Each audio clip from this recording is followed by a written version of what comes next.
Hello everyone, welcome back to channel. अगर आपने income tax file return कर दी है और अब आप यह जानना चाहते हैं कि रिफंड कब तक आएगा, तो आपको 2 मिनट 3 मिनट के अंदर हम चेक कर सकते हैं कि रिफंड का स्टेटस क्या है। रिफंड का स्टेटस चेक करने के लिए बहुत ही सिंपल तरीके हैं और 3-4 तरीके हैं जिससे कि आप चेक कर सकते हैं कि क्या रिफंड का स्टेटस क्या है।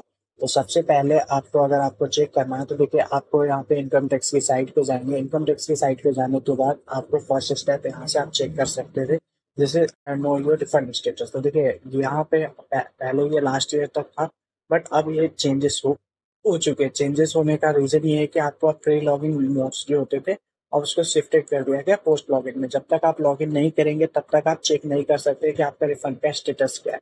तो इसके लिए आपको सबसे पहले लॉगिन करना है। लॉगिन करने के बाद जैसे आप डैशबोर्ड पे जाएंगे, तो डैशबोर्ड पे जाने का देखिए, अगर आपने रिफंड के लिए तो जैसे ये इनका है तो यहाँ रिफंड इशू हो चुका है 13,000, यहाँ पे ही आपको शो हो जाएगा।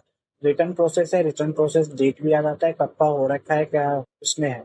नेक्स्ट आ जाता है, अगर इसके बाद भी आपको अगर यहाँ पे शो नहीं कर रहा है तो नेक्स्ट आ जाता है हम व्यू फाइल ई फाइलिंग पे। ई फाइलिंग पे क्लिक करने के बाद आपको व्यू फाइल रिटर्न पे जाना है। व्यू फाइल रिटर्न पे जाएंगे तो यहाँ पे व्यू डिटेल्स आ जाएगा। व्यू डिटेल्स में देखिए सारे डिटेल्स आ जाते हैं कि सक्सेसफुल कब हुआ है, पेंडिंग का क्या प्रोसेस है, आईटीआर फाइल कब हुआ था और प्रोसेस विथ रिफंड ड्यू क्या है। तो ये सारी चीजें आपको मेल आईडी यहाँ से शो कर जाएगा। अगर नहीं होगा तो आपको यहाँ पे शो नहीं करेगा। तो इस चीज से भी आपको यहाँ पे क्लियर हो जाएगा। ठीक है, नेक्स्ट आ जाता है, अगर इसके बाद भी नहीं हो तो पेंडिंग एक्शन पे जाके आप वर्क लिस्ट में भी देख सकते हैं। वर्क लिस्ट में अगर कुछ यहाँ पे आपको शो कर रहा है कि आपका अभी कुछ डिटेल नोटिस आ रखी है, कुछ भी है, तो आप यहाँ से जाके देख सकते हैं। अगर इस पे भी नहीं है तो आप वेट कर लीजिए, अगर आपका नहीं तो आपका हो चुका होगा ऑलरेडी। अगर कोई क्वेरी होता है इसके रिगार्डिंग तो आप हमें कमेंट कर सकते हैं, हम उसका आपको रिप्लाई देंगे।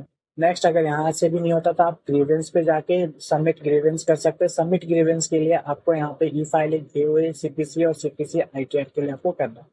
आईटीआर में जाने के बाद सिलेक्ट कैटेगरी करना है। सिलेक्ट कैटेगरी करने के लिए आप यहाँ पे सिलेक्ट करेंगे। जैसे ही आप यहाँ पे रिफंड का ऑप्शन पे क्लिक करेंगे, रिफंड पे ऑप्शन पे करने के बाद यहाँ पे intimation order receive but not refund receive आ रहा होगा। अगर ये आ रहा है तो आप इस पे क्लिक कर सकते हैं, legal heir verify but not refund receive. Other में आ जाएगा, अगर अदर आपका रिफंड का payment of refund order for the legal heir of डिगेस, इसका refund return paid less for expected refund return but not receive refund. अगर इसमें से कुछ भी है तो आप उसको सेलेक्ट कर सकते हैं। जैसे आपका रिफंड है अदर में आ रहा है तो यहाँ पे आप सेलेक्ट कर सकते हैं। सेलेक्ट करने के बाद यहाँ पे आप कंटिन्यू कर दीजिए। कंटिन्यू करने के बाद ठीक है, जैसे आप यहाँ पे कंटिन्यू करेंगे फिर असेसमेंट ईयर पूछेगा आपसे, असेसमेंट ईयर सेलेक्ट कर दीजिए। जैसे आपको यहाँ पे अगर कुछ ग्रीवेंस डिस्क्रिप्शन है तो आप यहाँ पे वो भी मेंशन कर सकते हैं। अगर वो भी चीज़ें आपका सही है तो अगर आप डिस्क्रिप्शन मेंशन कर दीजिए। डिस्क्रिप्शन मेंशन करने के बाद आपको यहाँ पे अगर कुछ अपलोड करने की रिक्वायरमेंट होता नहीं है, सबमिट ग्रीवेंस कर दीजिए। सबमिट ग्रीवेंस करने के बाद आप फिर यहाँ पे कुछ टाइम बाद जाके आप ग्रीवेंस पे चेक करेंगे तो यहाँ पे शो कर जाएगा कि आपका ग्रीवेंस है शो क्या इसका स्टेटस। अगर कुछ क्लियर हो चुका है तो वहाँ पे आपको शो कर जाएगा।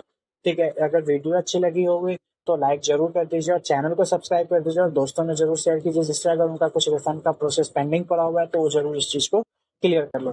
थैंक यू एंड धन्यवाद।